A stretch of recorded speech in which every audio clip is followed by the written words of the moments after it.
Bonjour et bienvenue au podcast Next Level, donc le podcast qui s'adresse à l'aspect mental de la performance et ce tant chez les artistes que chez les athlètes. Mon nom est Claude Beaulieu, je suis psychologue, coach, conférencier, propriétaire du centre Musette Imagigo, récemment créateur de contenu et animateur de podcast. Donc aujourd'hui, je reçois un invité très spécial, une vedette montante. Donc, un petit gars originaire de Kedgewick. On parle de Olivier Bergeron. Donc, je vais donner son pedigree un petit peu tantôt, mais pour les gens qui le suivent un petit peu, bon, on sait qu'il est allé à Star Academy, il est aussi allé à American Idol. Donc, il va nous parler aujourd'hui, la discussion très intéressante, il a été comme hyper transparent. Il a démontré une ouverture extraordinaire, il était très courageux dans ce qu'il nous présente aujourd'hui. Donc, il va nous présenter à la fois les moments de high ou les beaux moments qu'il a vécu, mais aussi les moments de down qui viennent souvent à la suite de ça. Les défis qu'il a rencontrés, autant un peu dans sa vie personnelle que dans le domaine artistique, parce qu'on sait que c'est pas facile de faire sa place dans ce domaine-là, d'en faire une carrière, c'est vraiment pas évident, surtout au début. Fait qu'il va nous parler un petit peu des défis qu'il a rencontrés à ce niveau-là, qu'il rencontre encore aujourd'hui. On va parler de santé mentale, d'anxiété, d'attaque de panique. On va parler de beaucoup de différents volets. Il va nous laisser avec un beau message à la fin de tout ça, qui est de dire qu'il faut foncer, puis il faut arriver dans le fond à surmonter les défis qui sont sur notre chemin, puis continuer de persévérer même quand c'est des fois très pas facile ou même décourageant. Parce que bon, il nous mentionne qu'il a manqué abandonner 2 fois. Donc, podcast super intéressant qui touche à plein de différentes choses, tant au niveau personnel que professionnel. Accrochez-vous, podcast. Je suis vraiment fier de ce podcast-là. C'est super intéressant. Ce podcast vous est présenté par la Fondation Élan Jeunesse. Donc, c'est notre commanditaire officiel pour la saison 1 du podcast. Donc, on est vraiment, vraiment content, vraiment excité de les avoir avec nous. Donc, vous allez voir tout au long de la saison, on va parler de ce qu'ils font pour notre communauté, ce qu'ils font pour notre jeunesse. Ils sont présents un peu partout. Je ne vous en dis pas plus, mais restez à l'écoute, vous allez voir, on va en parler un petit peu plus à mi-session.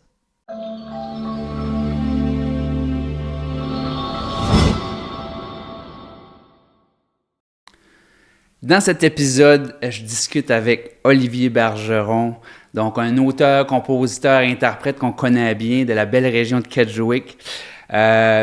Il a accompli des choses quand même incroyables. Donc, semi-finale de Star Academy en 2022, top 20 de la saison 2023 de American Idol, seul francophone à ce niveau-là, seul Canadien à ce niveau-là. Récemment, il a chanté avec Jelly Roll au YQC Country Fest. Quand même impressionnant de se retrouver là. J'ai hâte de voir un peu son feedback là-dessus. Une étoile montante, vraiment, mais on va regarder un petit peu là, tout l'aspect psychologique, un peu tout ce qui est la performance, comment il gère ça, mettons l'arrière-scène aussi du Stardom. Donc, Olivier, bienvenue au podcast Next Level. Merci de m'accueillir ici. Je suis vraiment content. Écoute, ça fait un bout là, qu'on jase, on essaye de trouver un temps. Je pense que dernièrement, là, ça bouge beaucoup pour toi. Là, il y a différentes choses qui se brassent. Ouais, ça a décollé tout d'une shot, là. Mais dans ce métier-là, ça va bien 1 mois, 2 mois. Après ça, ça la redrop, puis ça la remonte. Fait qu'on peut jamais s'asseoir sur notre petit coussin parce qu'il faut jamais arrêter. Fait que là, j'ai compris ça, finalement. Fait que j'essaie toujours de tenir la tendance puis de tenir le momentum parce que c'est bien important, le momentum de cette carrière-là. Là, du jour au lendemain, ça peut dropper puis ça peut remonter. Fait que c'est toujours des hauts puis des bas. Là, je commence à m'y faire un peu. J'ai trouvé un peu mon milieu. Là, c'est ça, hein? C'est pas comme une job régulière. Là, là, c'est un monde où c'est pas si facile que ça. Là. C'est ça. Puis moi, j'ai tout le temps été quelqu'un qui aime pas vraiment la routine pour longtemps, mais j'ai quand même besoin d'une petite routine, d'une petite stabilité. Puis plusieurs fois dans ma vie, j'ai pensé d'abandonner la musique parce que justement, je voulais recommencer à travailler. Puis comme avoir ma petite routine, avoir ma petite vie tranquille, parce que chanter, tu peux chanter 5 shows dans une semaine, puis l'autre, tu chantes pas pendant un mois, puis là, tu sais, moi, j'ai tout le temps été quelqu'un aussi qui veut de l'argent, tu sais, ça coûte cher la vie, je veux gâter ma blonde, je veux me gâter, je veux enjoyer ma vie, mais de vivre de tout ça, spécifiquement, c'est ça qui est top. C'est ça, puis aussi vivre de ça, tu sais, je pourrais en vivre, puis de vivre à la dernière scène, puis là, au moins, je suis connu, fait que ça m'aide à avoir un peu plus d'argent. Mais non, là, je vais avoir 24 ans, là, puis je commence juste à comprendre un peu c'est quoi la game, parce que moi, je sortais d'un moulin, tu sais, j'étais pas un chanteur en toute dans la vie. Là. Je savais que j'avais quelque chose de spécial en dedans de moi, mais je savais pas que tu sais, d'avoir du talent, c'est une chose, mais de gérer une carrière, j'imagine c'est d'autres choses, là, parce que différents aspects à gérer, là. Ouais, ben c'est vraiment comme cette année, là, parce que moi, j'ai toujours été comme... Dans ma tête, je me disais, j'ai un talent, il y a quelqu'un qui va m'aider à quelque part, quelque temps, qui va me ramasser, parce que moi, je connais rien en toute dans la vie. Je me disais toujours ça. Puis là, je me rends compte que finalement, il n'y a pas personne qui va le faire pour moi. Fait que faut que tu te ramasses toi-même. Je commence à apprendre un peu plus la technologie, puis l'industrie, puis à enregistrer des chansons, puis tout faire tout seul. Fait que je commence vraiment à faire ça tout seul, parce que j'attendais, puis il n'y a personne vraiment qui m'aide. Fait que faut que tu fasses ton chemin. Faut que tu fasses ton chemin. Tu sais, comme tu dis, à 24 ans... 23, 24? Ouais, je vais avoir 24 ans. 24. Toute la vie est comme... Tout est nouveau, là, tout est des nouvelles expériences. C'est de devenir autonome, mais c'est tout en même temps, là. Ouais, c'est ça. Surtout dans ce métier-là, j'ai n'importe quel job que je commence, j'aime pas ça parce que j'aimerais être bon tout de suite. Mais là, on dirait que c'est comme le contraire, parce que je sais que je suis bon, mais ça prend... Pas que je le sais que je suis bon, mais j'ai toujours su en dedans de moi que c'était ça, que j'étais le meilleur dans la vie. Dans tout ce que je fais. Tout ce que je fais, d'habitude, je suis comme... Moi, j'ai grandi dans une famille que mon père, c'était un mécanicien, puis comme... C'est le meilleur mécanicien du monde, puis moi, j'étais le gaucher, puis je peux aussi bien clouer un trou dans le mur, puis faire un trou grand comme... me casser un doigt. Tout le temps, j'ai été gaucher dans la vie, puis gauche. Puis mon père, j'ai tout le temps grandi à travers de ça. T'es maladroit, puis t'as comme peur de plaire à ton père. Puis j'étais toujours maladroit, puis je savais pas dans quoi j'allais être bon, mais je le savais, j'avais quelque chose de spécial en dedans de moi, de chanter, j'étais bon. Fait que c'était dur parce que tu viens d'un petit village de 2000 personnes, puis tu dis, là, je suis chanteur. Non, ouais, t'es chanteur. Faut que tu chantes bien en vivre, là, c'est pas juste ça, là, t'es bien beau chanter dans la douche, mais ça t'apportera nulle part dans la vie, fait que... Ouais. C'est bon, t'as beau chanter dans la douche, mais... c'est quoi le déclic? À quel moment t'as dit, je pourrais peut-être bien faire une carrière, ou, tu sais, comme je pourrais peut-être bien vivre de mon art, là, tu sais?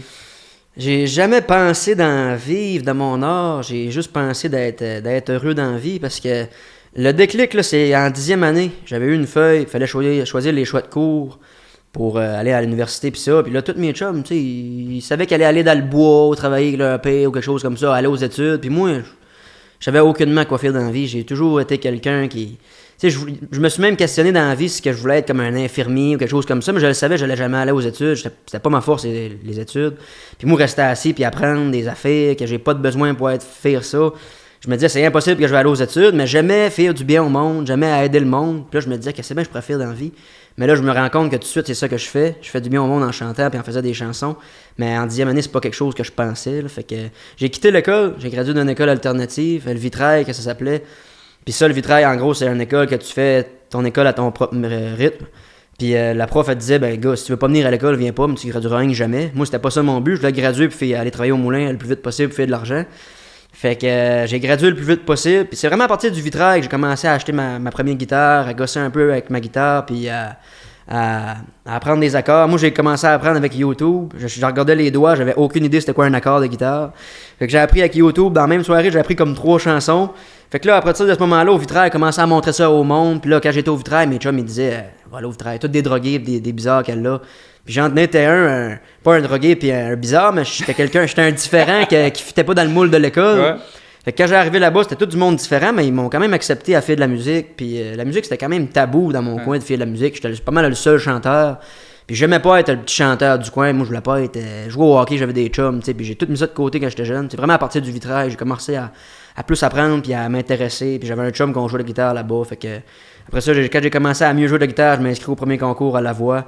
Puis ils m'ont demandé de faire une chanson, fait que j'arrivais là avec une chanson.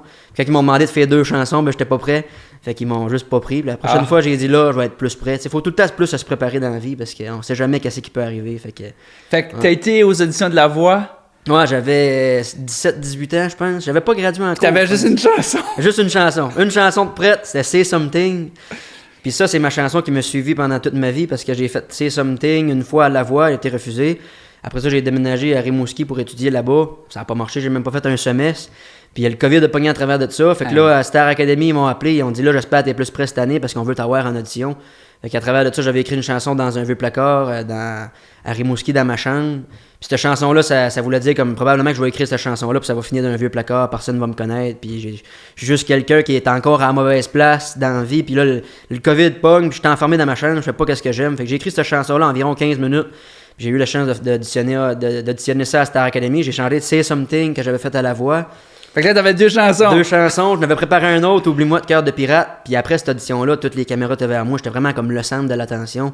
Puis là, je me dis, enfin, je vais être capable de faire ce que j'aime, aller à Montréal, faire de la musique. Je suis pas mal sûr que je vais être pris pour Star Academy. Puis là, j'ai tout abandonné. J'ai abandonné la blonde, les études, le char, l'appartement. J'avais plus de chômage. Je m'en allais juste à Montréal. Première fois de ma vie, j'allais à Montréal avec mon père, puis dans le temps du COVID. Fait que quand j'arrivais là-bas, j'étais sénat. Tu sais, petit gars qui a jamais vu une vedette de sa vie à Montréal. J'étais vraiment stressé, puis j'ai pas tant bien chanté avec Grégory Charles, puis Ariane Moffat, puis Lara Fabian. Puis j'ai pas été choisi encore. Fait que avec Say Something, ça faisait 2 fois que je me faisais disqualifier. Penses-tu que le stress peut avoir joué dans ça? Ouais. Moi, là, pas mal, dans toute ma vie, tout ce que j'ai fait, là, le stress m'a tué à plusieurs opportunités. Même au hockey, là, j'ai joué au hockey toute ma vie. Là. Puis, tu sais, mettons, j'étais au hockey libre. Hey, j'étais patiné ça d'un bout à l'autre, puis je faisais ce que je voulais. Puis, mais aussitôt, ça arrivait de performer, puis fallait que ça soit important, là, le stress, puis j'étais pas capable de patiner, puis là, je tombais partout. On dirait que ça m'a vraiment tué plusieurs fois, le stress. Mais t'as fait quand même un méchant bout de chemin, parce que là, t'as fait des performances, t'as fait incroyable. Comment t'as surmonté ça? Ou comment t'arrives à gérer ça, ce stress-là, ou cette anxiété-là? Parce que, tu sais, on parle du track, anxiété de performance. Donc, peux-tu nous parler un petit peu de ça? Comment est-ce que tu as évolué à ce niveau-là? Ouais, pour de vrai, je pense pas vraiment que j'ai évolué. C'est juste que j'ai endurci toujours plus, j'ai endurci. Parce que l'anxiété, ça a toujours été une grande partie de ma vie. Mais c'est quoi, ça a décollé. Moi, là, j'avais peut-être 16 ans. La première fois que j'ai eu mes permis, là, je me rappelle, là, j'avais été sur un de mes chums, puis j'avais jamais fumé de pot de ma vie. Puis c'est la première fois que j'ai fumé du pot, ça a vraiment comme déclenché quelque chose en dedans de moi, une anxiété que j'avais jamais vécue. Puis j'entendais mon cœur battre. Puis c'est vraiment à partir de ce moment-là que l'anxiété, ça a commencé. Je pensais que je faisais une crise de cœur. Puis depuis ce temps-là, là, je sens toujours mon cœur pomper. Puis là, je me dis, je vais être correct. Puis ça vient me chercher. Puis là, je suis comme, là, je fige. Puis je pense que je fais une crise de cœur. Là, faut que j'aille à l'hôpital, me faire plugger pour juste qu'ils me disent que je suis correct. Fait que c'est vraiment à partir de ce moment-là que ça a déclenché quelque chose dans mon corps, dans ma tête. Ça a-tu empiré? Parce que là, avec, tu sais, quand tu es dans des émissions de télévision, puis quand tu sais, c'est quand même des gros accomplissements, est-ce que ton anxiété a empiré ou dans le fond, tu as juste, mettons, appris à mieux le toffer ou... Ouais, je pense que je suis plus endurant. Okay. Parce que j'ai quand même une grosse peur de mourir dans la vie. Quand même que plusieurs fois dans ma vie, je voulais pas mourir, mais que tout s'arrête. Je pense que c'est une de mes grosses peurs de mourir, de faire une crise de cœur et de juste mourir. J'ai quand même grandi dans une famille avec beaucoup de suicides, pis ça, pis j'ai toujours été, comme quand j'étais tout petit, j'ai grandi dans une famille pas de tristesse, mais tout le temps quelqu'un qui décédait dans ma famille, pis j'ai toujours grandi dans le deuil et dans la mort, fait que, en vrai, je me suis comme fait une carapace que, moi, j'ai pas peur de rien, mais quand même, j'ai toujours peur de mourir. Fait que l'anxiété de faire une crise de cœur, moi, là, on dirait, je suis, pis d'un caillot, des fois, je pense que je fais un caillot dans la tête, pis là, je pense que... Tu t'imagines des choses. J'imagine des scénarios, pis là, justement, à American Idol, ça m'avait jamais arrivé. J'étais dans le top d'un ascenseur, d'un hôtel, une grosse hôtel, puis j'ai chanté une grosse note c'était Like a Stone, une chanson de Chris Cornell, puis ça poussait. Mm-hmm. Puis j'ai poussé une note, puis il y a comme quelque chose qui s'est passé dans mon oreille. J'ai comme manqué part sans connaissance. Puis là, quand j'étais rendu proche des ascenseurs pour me retourner, j'ai commencé à avoir des vertiges. Puis là, j'ai commencé à vouloir tomber à terre. Puis là, je me tenais après les murs. Puis là, je me dis, c'est sûr, là, je viens de me péter de quoi dans la tête, puis je vais tomber. Fait que là, j'ai descendu en bas. Puis j'avais été dans ma chambre, mais ma carte, elle marchait pas. Fait que je suis descendu en bas pour aller réactiver ma carte. Puis là, j'ai manqué de tomber. Puis là, j'ai commencé à paniquer. J'ai dit au monde, aidez-moi, je vais perdre sa connaissance. Fait que là, je me tenais. Puis là, justement, il y avait un docteur à travers de ça. Il dit non, inquiète-toi pas. T'as comme manqué d'air au cerveau quand t'as poussé de quoi. Fait que là, je me suis assis. Puis là, j'ai commencé à checker sur ChatGPT. C'était quoi? Hey, là, oui, peut-être que t'as fait un arrêt ou... Fait que là, je me mets à paniquer. Ça t'a pas aidé bien. Puis là, j'étais à LA, aux États-Unis, puis là, je me dis dans ma tête, si je vais à l'hôpital, ça va me coûter de l'argent. Puis là, je suis Canadien, moi, là. Et puis là, ça se met à penser dans ma tête. Puis là, ChatGPT, ça me dit que là, si t'as une sensation d'un bras ou quelque chose, je commence à avoir une sensation. Parce que là, je me dis, fait que là, j'étais étourdi, puis c'est vraiment, je te jure, là, ça a commencé à shaker en dedans de moi, puis j'ai commencé à trembler comme ça. Pour moi, j'ai peut-être bien fait une crise d'épilepsie ou quoi de même, puis la personne qui s'occupait de moi là-bas, elle était en avant de moi, puis elle pleurait, puis elle me regardait, puis moi, on dirait mon cerveau était comme déconnecté, puis je tremblais, j'étais juste en mode, je tremblais.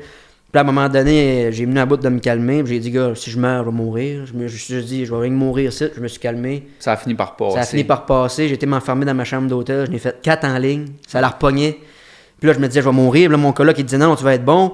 J'étais rendu, l'eau frette, j'étais en dessous du cygne, je me frottais la tête, je me disais, je vais mourir, je sais pas comment je vais faire pour faire ce métier-là toute ma vie. J'avais même pas chanté encore. C'est juste parce que, comment ça marchait là-bas, c'est que quand j'ai reçu mon Golden Ticket à New York, j'ai eu le Golden Ticket pour aller à Hollywood, LA, pour les grosses auditions. Puis on était 160 là-bas. Il y avait eu 124 000 auditions. Fait que là, déjà là, d'être dans le top 60, c'était quand même bon. Mais quand on était assis, les 160, là, les juges, ils ont dit... vous savez pas quand est-ce que vous chantez, parce que dans l'industrie, on sait jamais quand est-ce qu'on embarque. Fait qu'on était assis dans la salle, les pieds croisés, puis on attendait que les juges nous disent « Olivier Bergeron vient chanter ». Mais tu m'entends-tu que j'ai chanté peut-être le 150e sur 160? Fait que j'ai attendu 3 jours assis, à pas savoir quand est-ce que j'allais aller chanter. J'ai pas mangé pendant 3 jours, fait que peut-être ça a rapport avec les vertiges puis les baisses de pression, quelque chose de même. Ben, Mais ça m'a un épuisement. T'es toujours assis, puis t'es sur la défensive, puis tu sais pas, puis tu sais, les performances que j'ai faites, j'ai pas vraiment fait les meilleures performances parce que j'étais fini, puis faut t'essayer d'être le plus fort possible. Mais j'ai donné tout ce que j'avais, mais je le savais que c'était pas mes meilleures performances. Le stress, il y a une grosse partie de moi. Ben, c'est vraiment des concours aussi. Tu sais, t'es jugé par Carrie Underwood, puis Luke Bryan, puis les concours, là, moi, c'est me faire dire oui ou non, puis t'es-tu le meilleur? Fait que, tu sais, quand mettons, je fais un show devant une crowd, qu'il y a personne qui me juge, puis quand même un stress de performer, mais c'est pas un stress de ah là, t'es disqualifié, puis c'était quand même, moi, je voulais en vivre, puis je voulais aller le plus loin possible. Fait que c'est des grosses expériences de vie que moi, je suis un petit gars anxieux qui a réussi. Je pense que je me suis endurci, mais j'ai une tête de cochon quand même. Je me dis, je vais être capable, je vais le faire, mais l'anxiété me gruge. Des fois, j'ai l'impression que je vais m'éteindre, puis qu'il n'y a plus rien qui va marcher à un moment donné, parce que l'ordinateur, elle arrête jamais.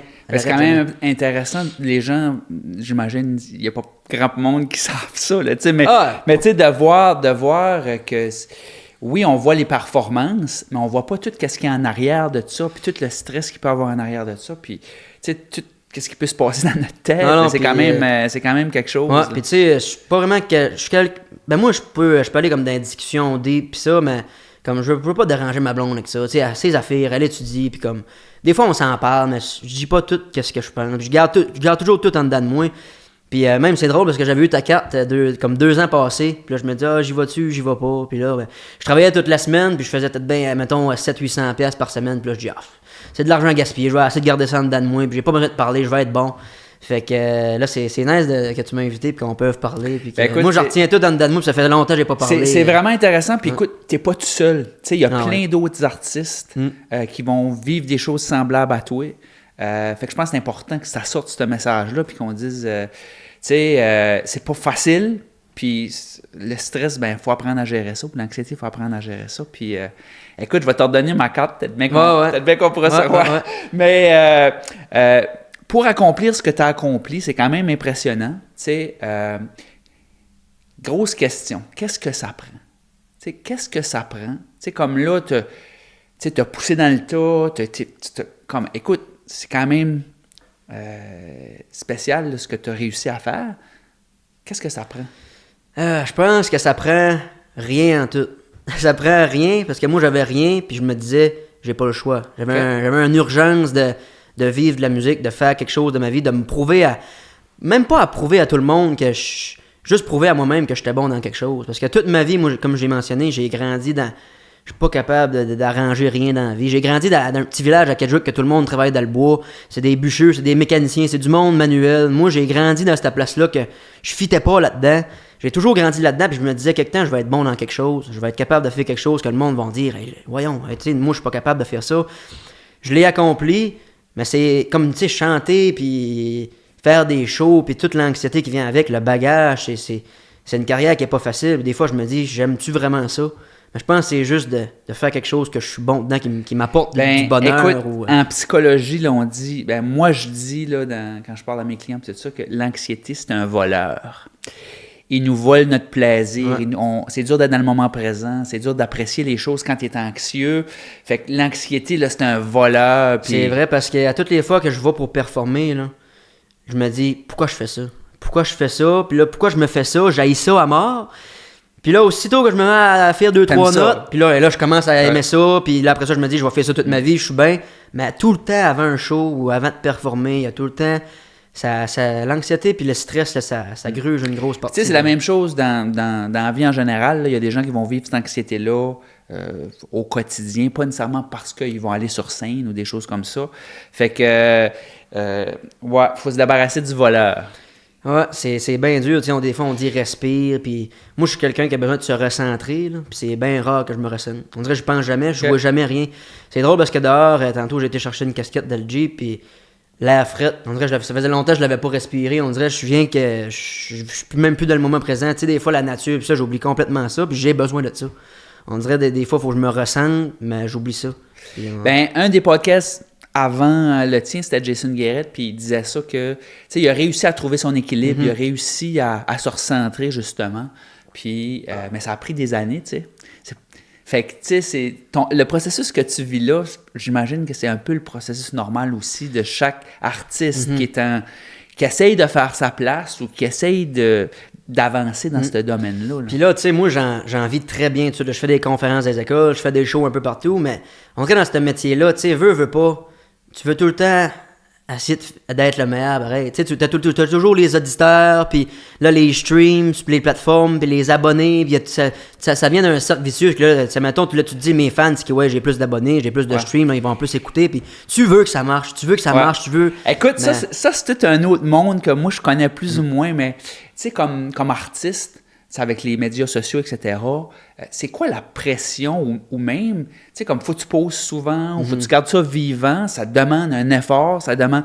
veux-tu nous en parler un petit peu de ça, tout ce côté-là, médias, tu sais, be out there, puis là, les fans, puis les commentaires, même les haters, whatever, tu sais, veux-tu nous donner un peu d'idée de ça? C'est quoi, les seuls haters que j'ai eu, là, c'est, mettons que j'étais à Star Academy, puis American Idol, mais je suis chanceux parce que j'avais pas mon téléphone, puis j'ai voyé, mais moi, ça m'affecte pas vraiment. Puis moi, là, j'ai jamais été quelqu'un qui aime se vendre, puis dire que là, écoutez ça, c'est moi le meilleur, je suis bon. J'ai jamais été quelqu'un comme ça, mais à cette heure, t'as pas le choix. T'as pas le choix, fait que ça doit être dur. Parce que toutes les plateformes, là, mettons, l'algorithme, là, toutes les plateformes, là, ils vont voir que, mettons, tu postes à toutes les heures, ils vont te donner une attention, puis si le monde like vite, ben là, tu vas avoir plus de views, puis ça, je l'ai compris, mais c'est dur d'être stable, puis de toujours faire du contenu, puis quand ça te tente pas, là, c'est ça, là. T'as pas le choix de le faire pareil, puis tu fais la crèche, ça va bien, fait que toutes les plateformes, eux autres, ils savent à quelle heure tu poses, puis tu sais, ça marche de même, fait que t'as pas le choix de, si tu veux te promouvoir puis avoir plus d'écoute sur tes chansons, t'as pas le choix de toujours faire ça. C'est une autre forme de pression, c'est une autre forme de travail, façon de parler. C'est ça, puis tu sais, dans l'industrie musicale, je pense que, tu sais, mettons, signer un gros label comme 5 ans, puis pense plus c'est de même, ça marche, l'industrie a beaucoup changé. Puis avec TikTok, là, tu peux faire des millions de views, puis tu sais, c'est ça ton marketing, c'est ça ton label. Mais moi, on dirait que je suis comme pris entre ça. Puis tu sais, ça coûte cher à faire un album. Là. Moi, je n'ai mis de l'argent dans mon EP que j'ai fait en français. Ça m'a coûté cher. Ça n'a pas tant marché que ça. Puis là, tu sais, je n'ai bien plein des chansons. Là. Après American Idol, j'en ai écrit 22 chansons, je pense, en anglais. Mais enregistrer 22 chansons, là, ça coûte un bras. Peux-tu nous dire... moi, j'ai aucune idée, là, tu sais, comme... Qu'est-ce que ça veut dire d'un point de vue financier? Tu sais, quand est-ce que tu veux créer un album, c'est quoi les frais associés à ça? Mais ça dépend... Avec qui tu travailles, tu sais, comme avant ça, je travaillais avec un gars à Montréal, lui il chargeait plus cher, puis il prenait un pourcentage. C'est vraiment différent avec chaque artiste. Fait que, tu sais, avant, mettons, on était 50-50, je payais un montant pour la toune. Puis là, j'avais 50% de mes droits qui étaient à moi, parce que c'était comme une coprod.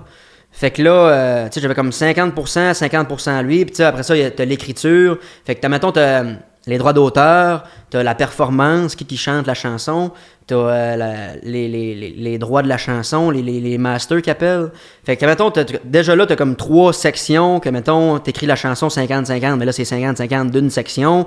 Tu payes le plein prix d'une chanson, ben là, tu vas avoir 100% des droits, mais si tu payes rien que la moitié, c'est 50-50. Fait que c'est vraiment une industrie que moi, j'avais aucune idée c'était quoi. Fait que j'ai appris, j'ai fait des erreurs que j'avais aucune idée que j'allais faire, qui m'ont permis d'apprendre. Fait que là, je travaille avec un producer qui charge moins cher, que là, j'ai 100% de mes droits.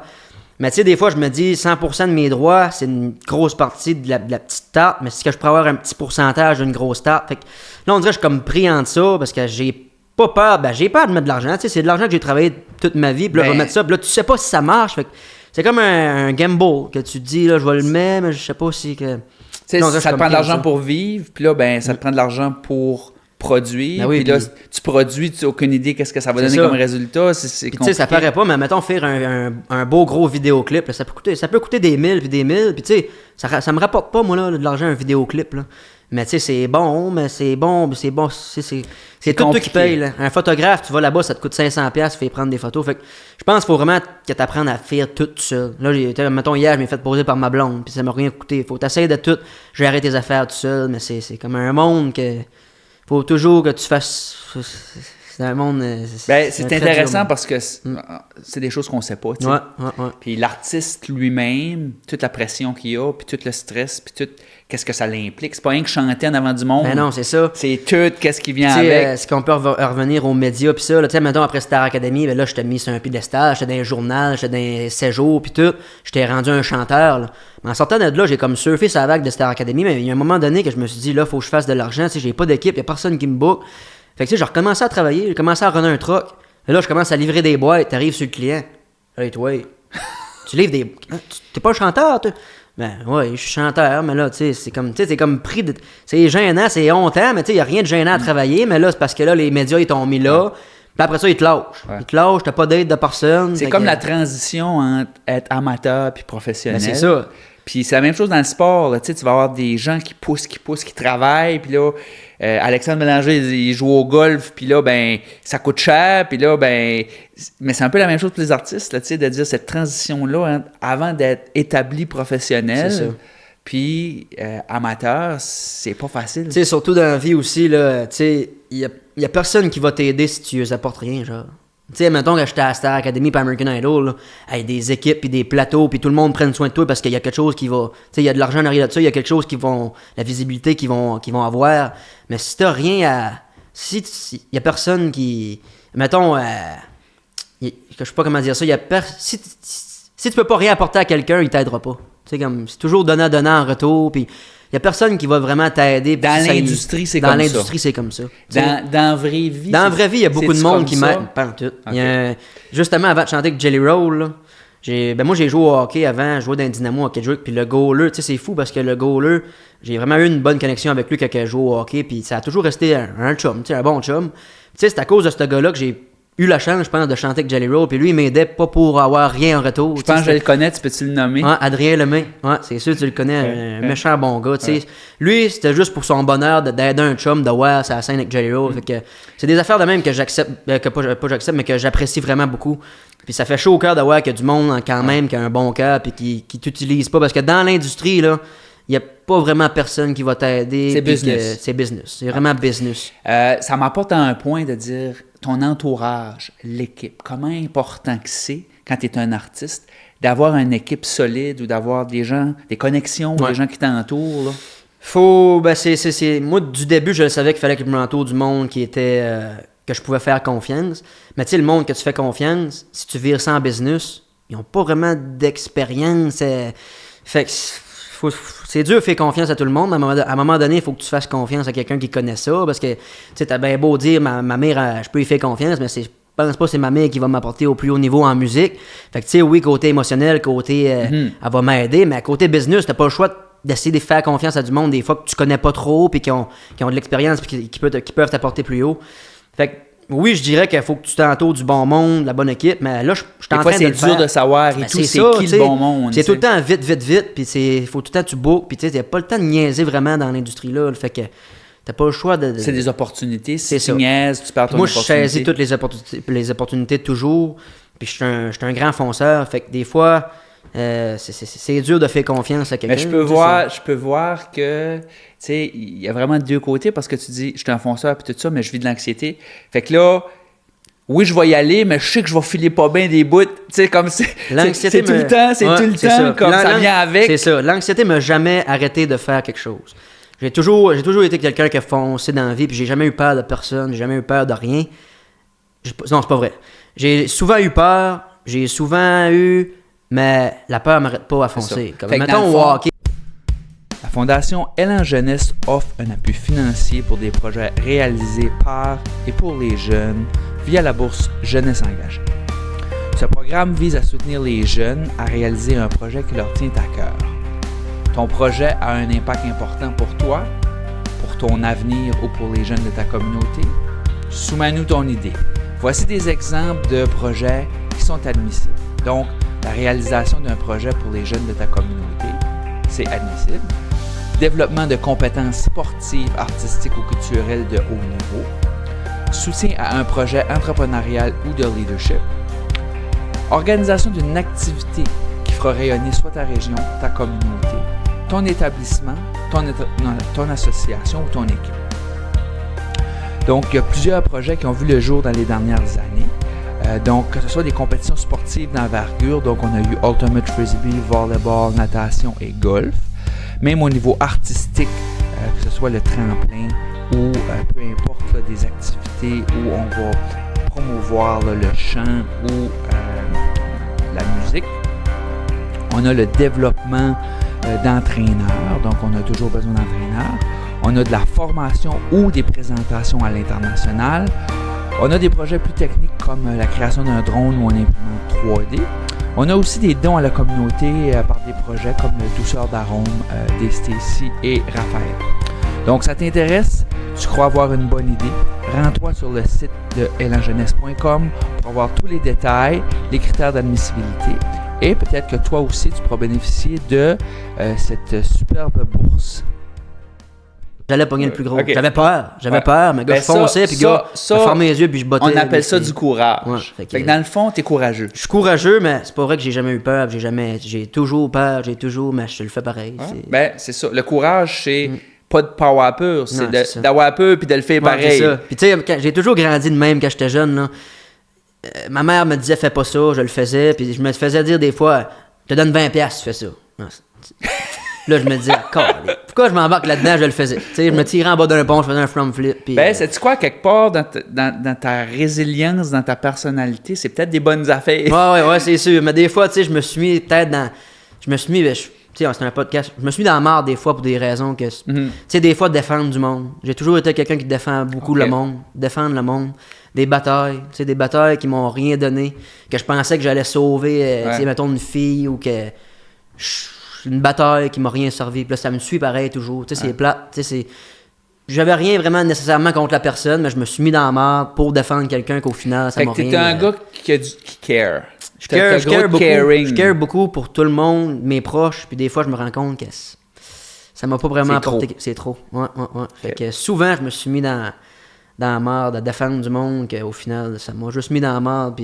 On apprend-tu de ça, ces expériences-là? Vraiment. Puis ça fait mal tu sais, c'est toujours des histoires qui reviennent, puis là, t'es comme, on peut juste passer à autre chose, mais ça te suit.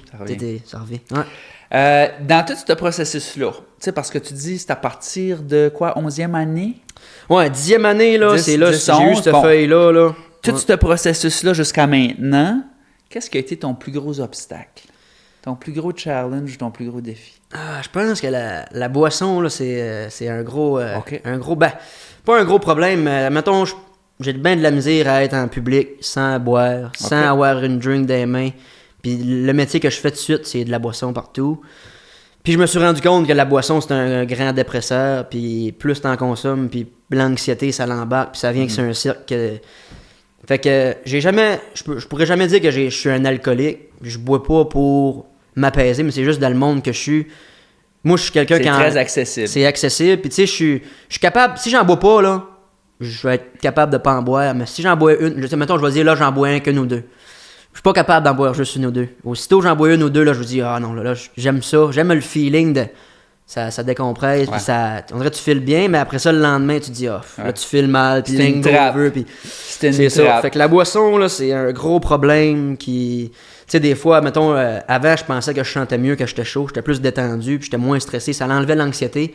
J'arrivais sur la scène, puis des fois, ça dépend comment que je consommais. Mettons, je consommais comme 5-6 bières, là, j'étais comme dans mon prime. Là, j'étais bon, mais des fois, on dirait après 5-6 bières, là, je me dis, c'est pas un show important, fait que j'en buvais. Puis là, j'arrivais sur le stage, puis là, j'étais trop chaud un peu. Là. Puis là, je voyais des vidéos, puis là, je me disais, le lendemain, je me dis, je peux pas craindre, j'ai bu, puis j'ai mal chanté de même. Je sais, je suis capable de mieux chanter que ça. Puis il y avait des regrets, là. Des regrets. Fait que là, on dirait, je consomme pas avant de chanter.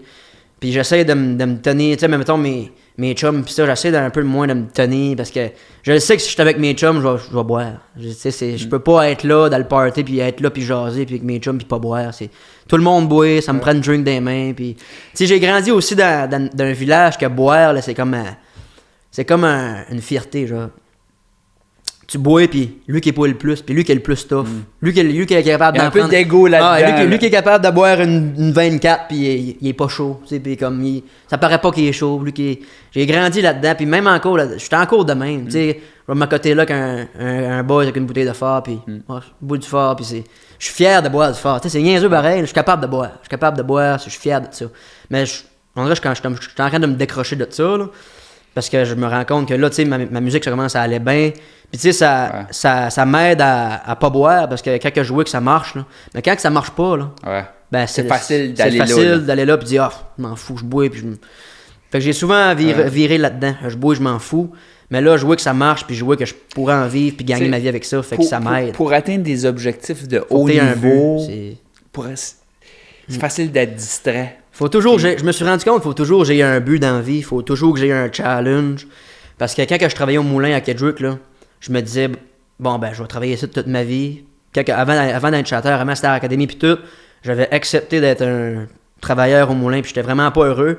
Puis ça me prenait un but. Fait que j'ai été m'acheter un char flambant neuf au garage pour avoir quelque chose à payer. Fait que j'avais mon char flambant neuf, puis j'ai rentré dans la maison après, mettons, 2 mois que je l'avais. J'ai rentré dans la maison, j'ai regardé mon char en arrivant de travailler, je me suis dit, je suis pas plus heureux. Fait que j'ai été m'acheter un truck la même couleur que le char, un beau 92, je m'en vais acheter ça, et là je regardais mes chums, j'étais tout fier, ça m'avait apporté une petite adrénaline, une petite fierté. Un mois après, je parque ça à côté de mon char, je rentre dans la maison, je suis pas plus heureux. Fait que là, je me dis, là, ça va prendre quelque chose d'autre pour être heureux. Fait que mon père, il dit, là, rasseye-toi pour Star Academy, jamais 203. Puis là, je me dis, non, père, là, je m'avais fait une nouvelle blonde à travers de ça. Je travaillais au moulin, j'étais rendu sur un lot 2, tu sais, c'était pas ma job de rêve, mais tu sais, je voyais que j'étais capable d'upgrader dans le job et d'avoir une stabilité. Fait que j'avais peut-être 18-19 ans, je voulais une famille, je voulais une maison, je commençais à checker pour une maison. J'ai toujours eu une vieille âme, j'avais genre 13-14 ans, puis je pensais déjà avoir une famille, genre, c'était bizarre. Puis là, j'en ai 24, puis là, j'essaie de penser à moins, plus à me stabiliser avant d'avoir une famille. J'en veux des enfants, mais pas tout de suite. J'ai pas le temps vraiment pour ça tout de suite. Mais tu sais, à 18-19 ans, moi, je voulais un but.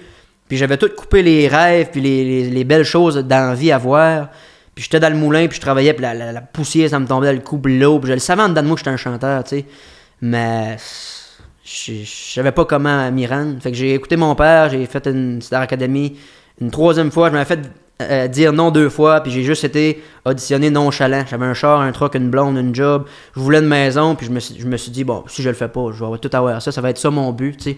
Je voulais avoir une famille. Ça prend juste un but dans la vie. Mais c'est important dans n'importe quoi. Tu sais, n'importe quel... Quand on veut atteindre quand on veut avancer dans la vie, c'est important d'avoir des objectifs. Fait que, tu sais, je voulais une famille, un char, tu sais, une maison, des enfants à 18-19 ans. Fait qu'il fallait juste que j'aie un but. Fait que quand j'ai tout brisé ça, mettons, la première fois que j'ai pris l'avion de ma vie, là, c'était pour aller chanter dans un club med à Punta Cana. T'sais. J'avais jamais été d'un resort de ma vie. Là, je m'en vais dans un club med. J'ai pas payé le voyage. Je chante. Puis je suis là-bas 10 jours. Puis je chante 1 heure par jour. Puis j'étais en vacances avec ma blonde. Puis je me suis... Ça, c'est la belle vie. Et je peux faire ça puis vivre des affaires que j'aurais pas pu me payer si j'aurais travaillé au moulin toute ma vie. Fait que la musique, ça m'a apporté à des places que, tu sais, mettons, on me payait des voyages de luxe puis des restaurants de luxe. Je l'ai vécu, mais ça m'a rien coûté parce que, tu sais, c'est la musique qui m'a permis ça. Fait que j'ai vu qu'il y avait... T'as vécu des belles expériences. Vraiment, ça m'a fait vivre des expériences que jamais j'aurais pensé pu vivre en travaillant au moulin toute ma vie. J'aurais pas pu me permettre ça, tu sais. Ouais. puis c'est pas fini. Non, c'est pas fini, parce que non, c'est beaucoup de belles choses qui s'en viennent en cours, fait que... Tantôt, tu parlais du bonheur. Tu sais, que là, tu cherchais le bonheur dans le matériel, puis dans tu sais, la reconnaissance des autres un peu. Il est où le bonheur? Ah, le bonheur. Je sais pas, je sais pas. Le bonheur, là, moi, je le cherche toujours. Je le cherche toujours, ouais. Je cherche toujours le bonheur, puis j'essaie toujours de le trouver. Je le trouve des fois, quand j'ai du fun, une petite soirée où j'ai de l'adrénaline, je suis comme, ah là, je suis heureux. Mais je me réveille le lendemain, on dirait, c'est toujours à recommencer. Je cherche toujours le bonheur. Stabilité, des fois, ça me... Tu sais, mettons, c'est niaiseux, mais mettons, des fois, j'arrive après une grosse journée, je m'assieds sur le sofa avec mes chats et ma blonde. Ah, là, je peux me dire, là, je suis heureux, mais je le cherche toujours, pareil. Je le cherche. Il y a des moments. Des moments, des petits moments. T'as des moments. Des petits moments, mais 100% toujours heureux, là, jamais.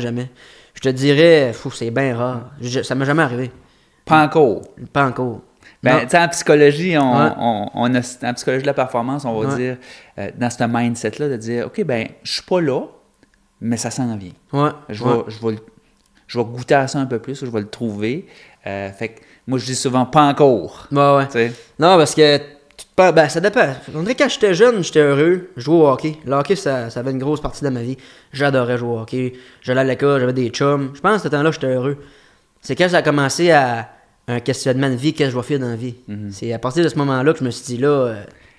L'anxiété, c'est un voleur. L'anxiété, c'est un voleur. Parce que quand, tu sais, c'est ça, quand tu te questionnes, puis... Tu sais, quand t'es chez tes parents, t'as pas rien à payer, t'es comme, tu joues au hockey, tu vis ta best life. Les responsabilités de la vie adulte. Vraiment, aussi. Fait que quand j'ai commencé à réaliser qu'il fallait que je fasse quelque chose dans ma vie pour vivre, je savais que j'allais toujours travailler, mais faire une job que j'aimais pas, là, ça m'intéressait pas vraiment dans la vie. Fait que je me suis sorti de ça. Puis là, il faut que j'apprenne à être heureux en faisant ce que j'aime. Yes. Ben, c'est ça fait partie du processus de vie, là, tu sais. Je te regardais tantôt, puis je voyais un tatou sur ton coude. Je t'avais demandé comme une citation, une philosophie de vie. Puis là, j'ai vu que tu l'avais comme d'imprégné sur toi. C'est quoi ton mindset ou ta philosophie? Ou qu'est-ce qui serait une citation qui t'inspire? Moi, je suis un gros impulsif dans la vie, puis je veux toujours être au top en 2 secondes. Puis je me suis rendu compte que dans la vie, ça se build une étape à la fois. Puis des fois, tu montes 4-5 marches en ligne, puis t'es redescends les 4-5 en ligne après 2-3 mois. Fait que je pense qu'il faut vraiment, comme que Jason a mentionné, faut que tu trouves ton équilibre là-dedans. Puis, tu sais, j'ai quand même monté au top vite. Puis je me suis rendu compte que j'ai redescendu au top vite. Fait qu'après 2-3 fois que ça arrive, là, tu te dis que... Tu sais, mettons, quand t'es dans le haut, ben là, tu te dis, ouais, ça m'a déjà arrivé, fait que là, tu tombes pas en bas. Tu sais, tu te redis, là, je vais peut-être remonter, mais tu retombes pas en bas parce que, tu sais, mettons, quand tu connais rien, là. Tu connais rien, puis là, t'es au top, tu tombes en bas, fait mal en tabarouette. Fait que, après ça, après une couple de fois que tu tombes, là, tu commences à t'endurcir, puis à dire, là, ben, je vais être capable de remonter. Là. Fait que, c'est toujours des. Tu sais, mettons, avant, ça faisait ça, mais là, ça fait comme. OK. J'apprends à grandir avec ça, puis j'apprends à une étape à la fois. Fait que, Fait que la citation, c'est step by step. Step by step. Ouais. J'avais vraiment aimé ça quand tu m'as texté ça. Ouais. Step by step, puis je pense, ben ça dépend. Je pense pas que je vais retomber au plus bas, mais des fois dans ma tête, ça se dit. C'est... Comme quand j'ai des périodes noires, là, des fois je retombe au plus bas, mais je me dis, wow, là, faut que je me restabilise. Je le sais, c'est quoi ma limite. Fait que j'ai toujours un signal qui m'avertit. Ouais. Y a-tu une personne en particulier qui t'a permis de croire que tu pouvais peut-être vivre de ce métier-là? Ah, ben c'est sûr que ma famille m'encourage vraiment. Mon père, mon père, c'est un grand fan. Ma mère aussi. Ma blonde aussi, elle croit à moi. Il croit en toi. Ouais, mais une personne. Ben, ça peut être... Tu sais, c'est sûr, c'est normal d'avoir une famille qui te pousse et qui dit t'es capable, mais au final, pas vraiment personne qui va le faire à ta place. Moi, j'ai appris à vivre avec moi, on dirait. C'est comme... Moi, je me parle tout seul, des fois. Tu sais, je me dis là... Tu sais, je me parle toujours de ma tête. Moi, ma tête, elle arrête jamais. OK. Elle arrête jamais. Je me parle toujours, me parle. Je me dis que c'est bien, je préfère... quelqu'un qui a un bon feeling dans la vie, là. Fait que des fois, j'ai un bon feeling, puis je le sens qu'il faut pas que je fasse quelque chose, mais je le fais pareil. Puis là, je me dis, t'es-tu cave? Tu te l'avais dit de pas le faire, mais il faut toujours le voir, puis... Fait que j'ai appris à vivre avec moi, puis on dirait que je commence à plus m'écouter. Comme là, il y avait un festival en fin de semaine dans mon village, là. Puis là, je me disais, si je vais là, je vais me maganer, puis là, il va... Fait que là, ben, J'aurais aimé y aller, ma petite voix me disait de pas y aller, mais j'aurais aimé y aller pareil, mais là, je me suis écouté, j'ai pas été. Fait que finalement, j'ai rien manqué. Je suis pas magané, ma musique va bien, j'essaie de me sortir un peu de... C'est dur de rester focus. Tu sais, il y a...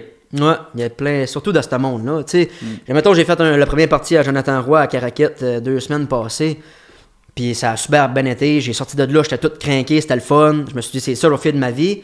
Je sors dans la foule pour voir mes fans. Je pense j'avais comme 4 verres de fort dans les mains. Le monde me paye de la bière puis des verres de fort. Fait que là, on dirait que je filais mal de pas le boire. Mais là, il fallait que je m'en aille avec mon Jeep. Parce que, tu sais, j'avais une besoin. Tu sais, il faut que je run. Je veux pas runner en boisson. Fait que là, je pense pour la première fois de ma vie, je suis parti dans la loge en arrière, j'ai vidé de la boisson dans la toilette. J'ai pas eu le choix de faire ça. Avant, j'aurais dit, bon, ben, je vais trouver une solution pour pas runner, je vais me trouver une ride, je vais me saouler encore. Mais là, on dirait que je suis comme. J'ai pogné un petit coup de vieux. J'ai pogné un petit coup de. Ben, moi, je pense pas que c'est un coup de vieux. C'est une certaine forme de sagesse. Sagesse. Puis, tu sais, moi, j'ai jamais été quelqu'un qui a eu de la discipline dans la vie. Même encore, tu sais, de la discipline d'aller au gym à tous les jours. Puis, je suis pas quelqu'un qui a vraiment beaucoup de discipline. Mais quand je joue au hockey, je n'avais. Fait que là, on dirait qu'il faut que je retrouve. Je dis je n'avais. On avait 16-17 ans, on allait au hockey dans un tournoi. Puis on a toujours grandi qu'une famille, pas une famille, mais des parents qui prenaient un coup. Fait qu'on prenait un coup que les parents, puis on jouait en finale le lendemain. Fait qu'on jouait au hockey hangover, puis on partait à la game à cause de ça. Ça a tout le temps été de même. On a grandi dans ça. Fait que là, on dirait j'essaie de me sortir de ça, puis d'essayer d'en m'en sortir. Mais tu sais, on a grandi là-dedans. On a vraiment grandi là-dedans. Tous mes chums. Dans un petit village de même, tout le monde prenne un coup, c'est des bonnes personnes, des personnes travaillantes, mais quand tu grandis là-dedans, t'as juste ça à voir quand tu joues. Boire, travailler, jouer au hockey, ça vire pas mal là-dedans. Moi là, mon rêve, ça a arrêté d'être comme tout le monde à Kedgewick, travailler dans le bois, aimer faire ce que j'aime. C'est beau voir du monde qui aime ça travailler dans le bois, puis de boire la fin de semaine, ils sont pas dépressifs, ils vont rentrer travailler le lendemain, ils ont des chums. Moi, des fois, je me disais, hey, j'aimerais ça être comme eux autres. Mais je le savais qu'en dedans de moi, j'étais pas capable d'être comme ça. Puis j'avais quelque chose qui était quelque chose qui bouillait. Puis je le savais que ça pouvait exploser quelque part. Fait qu'il a fallu que je sorte de ce petit village-là. Ça m'a fait de la peine. Ça me fait de la peine des fois de pas voir mes chums. Mais ça me sert pas vraiment à rien de retourner là-bas puis me saouler. Puis c'est pour atteindre tes objectifs. Mais c'est ça. Faut que je coupe à quelque part. C'est difficile. Tu sais. Premièrement, c'est possible qu'on vienne d'un petit milieu puis de réussir. Ah ouais. Ça, moi, j'y crois, là, tu sais. Mais on peut peut-être pas nécessairement y rester, là. Ouais, c'est ça. Tu sais, à un moment donné, pour réussir dans le domaine artistique, mais des fois, il faut s'exiler un peu puis être plus près des plateformes tournantes et jusque-là, tout se passe. Fait que, tu sais, des fois, on n'a pas le choix, là, de faire ces sacrifices-là. Là. Puis pour la première fois de ma vie, comme j'ai versé de la boisson dans la toilette. Tu sais, j'avais jamais fait ça, mais je me suis dit, hey, ça me faisait de la peine, c'est bizarre. Ça me faisait de la peine, pas cracher ça dans la toilette. Puis là, ben, je l'ai fait, fallait que je run. Nice. Ouais. OK. Peux-tu nous parler un petit peu, comme là, tu as chanté avec Jelly Roll au festival, veux-tu nous parler un petit peu de comment c'est arrivé, c'était quoi l'expérience? Ah ouais. Ben, pour de vrai, c'est une grosse partie grâce à Adrien Lemay, parce qu'on se parlait, puis on se disait, probablement ça va se faire, parce que, tu sais, Jelly Roll, c'était mon mentor à American Idol, puis il m'avait pas vraiment followé sur Instagram, puis ça, tu sais, j'avais jamais reparlé après. Puis là, Adrien dit, on va faire un post, on tag Jelly Roll, puis ça a vraiment, le monde a embarqué, ils ont partagé comme des fous. Ça a été partagé des centaines, des 1000 fois. Fait que là, Jelly Roll, en 15 minutes, après ça, il me texte. Il dit, let's link sur Instagram. Puis là, il me follow, fait que là, je suis comme, c'est sûr, ça va se faire. Fait que là, il me dit, faut que tu sois à Moncton cette fin de semaine-là. Puis là, j'ai pas d'autres nouvelles. Fait que là, à travers de tout ça, un de mes meilleurs chums est mort. Fait que là, je me disais, moi, si qu'il me donne pas de nouvelles, là, je m'en irai pas à Moncton pour pas savoir. Puis là, je suis tanné de chanter. Fait que je voulais tout arrêter de chanter. J'ai pensé abandonner la musique encore une fois. Parce que là, perdre un chum, ça fait mal. Puis c'était pas mal un de mes bons chums. J'ai grandi avec lui. Puis on a fait des niaiseries ensemble. On a joué au hockey. On était à l'école ensemble. Il m'a suivi quand j'ai quitté l'école au Vitrail. Il est venu au Vitrail avec moi. Puis c'était vraiment un de mes bons chums de ce temps-là. Puis ça restait. Puis lui, il a eu des gros problèmes de consommation. Puis il est parti d'un centre à Québec. Puis tout le monde pensait qu'il allait jamais s'en sortir. Il s'en a sorti. Puis il est mort d'une façon tragique. Puis ça m'a fessé. Là, c'était dans une période que je me disais, là, je me fous de tout. Ouais. Fuck it. Je me fous de tout. C'est injuste. Mais j'ai beaucoup de misère avec l'injustice. Puis il est mort injuste, mais en même temps, c'est comme une histoire d'amour incroyable. Fait que là, je me disais, moi, j'étais écœuré de chanter. J'ai fini de chanter. Fait que là, je me suis dit, je recommence à travailler. Je m'en fous. J'ai fini de chanter. Je suis tanné. Fait que là, mon ancien boss, il avait une livraison à faire à Québec. Fait que je me dis, bon, je vais aller le livrer. Ça va me faire du bien de décrocher un peu puis d'aller livrer. Fait que je m'en vais à Québec. Puis le jour d'avant, je m'avais saoulé. Puis ma mère, je m'avais saoulé puis je parlais tout seul. Il était comme 3h du matin puis le lendemain, il fallait que j'aille faire un show.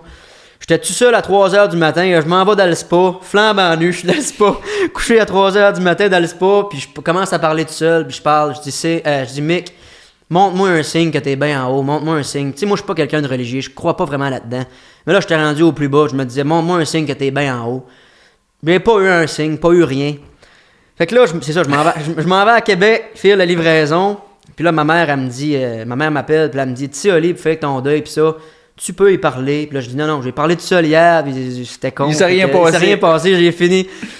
Fait que là, je me mets à parler, ben pas vraiment parler tout seul, mais là, je me mets à parler dans ma tête. Puis là, je me dis, mec, tu sais, un peu comme tranquillement dans ma tête. Puis moi, là, à toutes les fois que je vois un aigle à tête blanche, cet oiseau-là me fascine, puis ma blonde, là, j'ai dit à toutes les fois que je un aigle à tête blanche, mais je peux jamais le voir assez proche. Tu sais, c'est toujours. Je peux jamais le voir assez proche, puis ça me fascine, cet oiseau. Je sais pas pourquoi ça me fascine.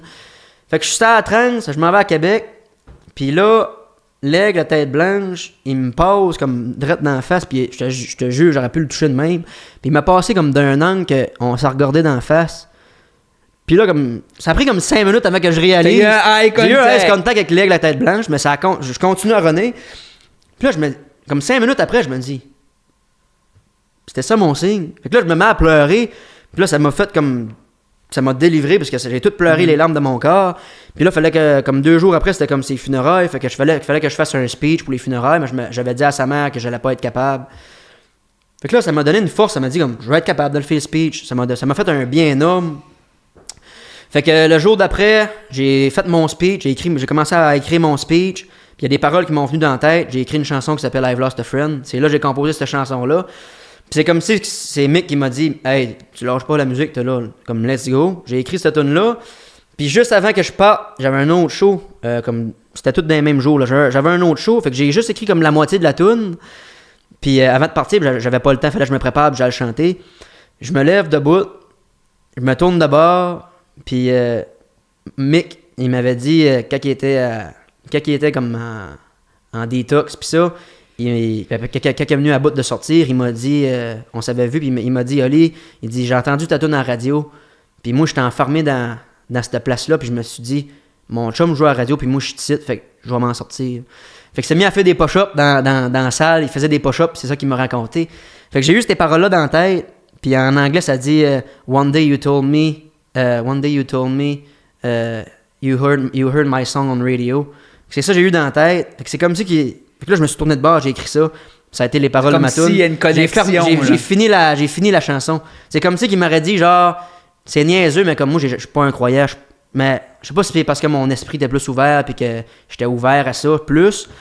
Mais j'ai eu ces paroles-là, je me suis tourné de bord, j'ai fini la chanson, c'était ça mes paroles. Fait que c'était comme si qu'il m'aurait dit, comme, hey, toi, tu finis ma tune. C'est là, tu finis ça. Puis crois-moi, comme pas, je le jure. Je me suis assis à mon piano. Puis moi, j'habite dans un sous-sol. Puis j'ai pas de lumière, il y a pas de vitre à moquer, puis j'ai une petite vitre à mon piano. J'ai commencé à jouer ça au piano. One day you told me you heard I've lost a friend. Puis là, le soleil, il fessait dans la vitre. Il me fessait dessus de même. Je me suis mis à pleurer, puis j'ai dit, j'ai fait ta tune, mon chum. Puis là, 2 jours après, c'était ses funérailles. Puis là, Jelly Roll, il me texte. Fait que j'étais sur la scène avec Jelly Roll. Puis j'abandonnais complètement la musique. J'ai fait ce voyage-là à Québec. J'ai eu ces signes-là. J'ai écrit cette chanson-là. J'ai fait le funéraille. J'ai eu une force intérieure qui m'a boosté. Ça a explosé ses réseaux sociaux. Puis c'est niaiseux parce que j'avais reçu une boîte de linge d'une compagnie à Saint-Jean. Puis c'était une chemise d'Harley Davidson. Puis je me suis dit, jamais de ta vie que je vais mettre ça. C'est pas mon style. Fait que j'ai serré ça dans le garde-robe. Puis quand il est décédé, mon chum, c'était un biker, c'était un gars qui portait tout le temps du Harley Davidson, puis il adorait, il avait son bicycle puis tout. Puis là, je sors cette petite boîte-là quand il est décédé, puis je check dedans, puis il y avait un aigle à tête blanche de l'étiquette, puis fait que j'ai mis cette chemise-là à ses funérailles, puis j'ai mis cette chemise-là à YQM. Fait que j'ai eu la chance de le dire sur la scène, Mick, c'est pour toi que cette tune-là, puis je fais ça pour toi, fait que c'est une chanson vraiment importante pour moi, fait que j'ai écrit la suite qui sort le 24 octobre. Fait que tout ça pour dire que j'allais lâcher encore une fois, puis on dirait que j'ai comme eu un signe de vie qu'il fallait pas que je lâche, puis c'est bizarre des fois la vie. Hein? C'est une histoire. Ouais, c'est une histoire bien intrigante. Fait que tu sais, comme j'ai mentionné, je suis pas quelqu'un de religieux, mais on dirait, depuis que ça allait arriver, on dirait il y a plein de signes qui m'ont arrivé, puis comme ça m'a fait virer que... T'as peut-être bien une bonne étoile qui je me suis accroché un peu à ça, ouais. Fait que, tu sais, je pense dans la vie des fois, comme mettons, des fois il y a du monde qui consomme beaucoup, puis il s'accroche à comme la religion, puis je pense que c'est important de s'accrocher à quelque chose. La spiritualité. S'accrocher, tu sais, c'est niaiseux, mais juste de s'accrocher à quelque chose, puis à croire qu'il y a quelque chose d'autre, qu'il y a quelque chose qu'on s'attache à, mettons, Dieu, qu'on s'accroche à lui. On le sait qu'il est là, il va être là, puis on veut pas le décevoir, genre. J'ai jamais été quelqu'un de religieux, mais on dirait que je commence plus à m'intéresser à ça. Connexion, genre. Ouais. Tu sais, c'est pas forcé, là, c'est comme, ça se fait tout seul. Puis... Donc là, ton album, ta chanson qui va sortir le 23-24, c'est quoi le titre? Ça s'appelle « He Loved Like He Never Loved ». Dans le fond, là, c'est parce que je filais mal d'avoir juste fait une chanson pour lui, parce qu'il est décédé avec sa blonde. Fait que j'ai écrit la chanson un peu pour sa blonde, puis la chanson, ça parle de que je suis vraiment reconnaissant qu'elle est tombée sur cette fille-là, parce qu'il a pu voir c'était quoi l'amour, puis le beau côté de la vie avant de partir.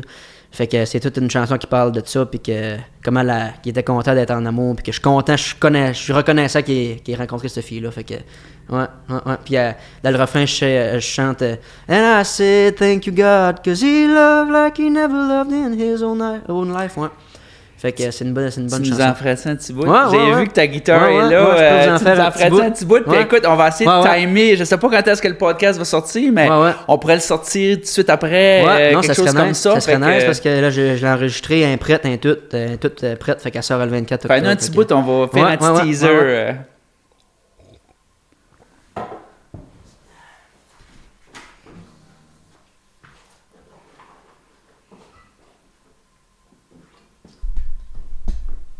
Je sais pas si le micro va pogner comme du monde comme ça. Je penserais que oui. Avec la guitare pis ça. Ouais.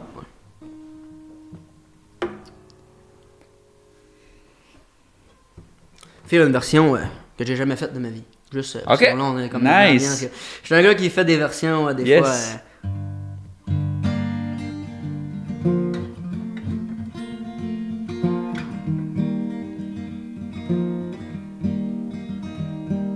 I'm telling you the story of a little bad boy who found love, true love. He never thought he'd find that girl on his road. He got himself in trouble so many times just for the thrill.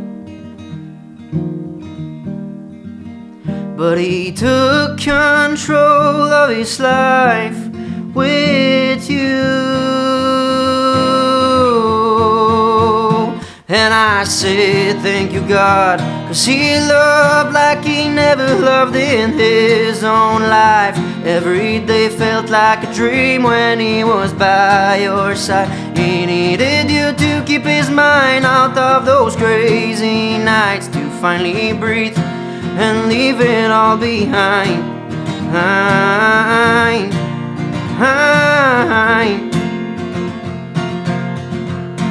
And leave it all behind.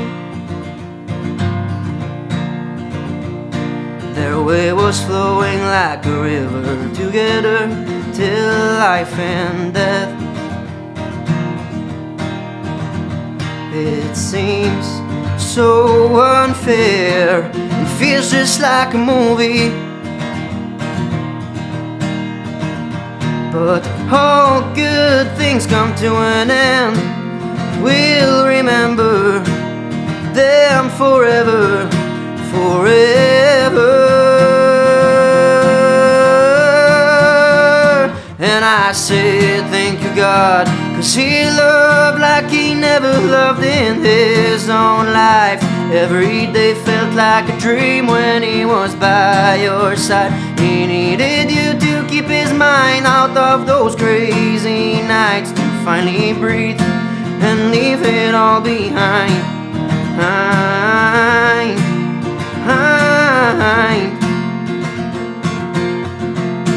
And leave it all behind.